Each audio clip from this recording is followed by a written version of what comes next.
Okay, now let's try this again because my camera's a piece of junk. Here is the fuel trims, and you notice the long-term fuel trim for bank 2 is higher.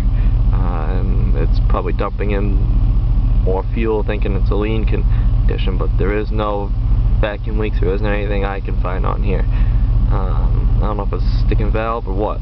So let's go down, read the O2 sensors. I don't know how well you can see that, but pretty much the O2 sensor number 2 has always been at high there ever since I started working on it, which it was changed, and well, actually both of the rear O2 sensors have been changed, and one of them you notice is reading kind of low, which it goes down as it gets hotter, obviously, because the cat gets hotter, but the one for bank number 2, sensor 2, stays high the whole time. I don't know what's going on, but I had the most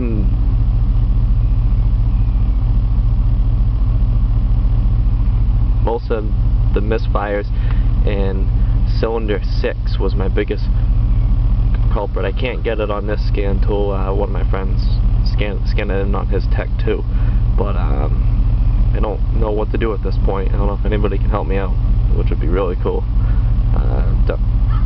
Already dumped quite a bit of dough into this, so it would be nice. Here's the last screen.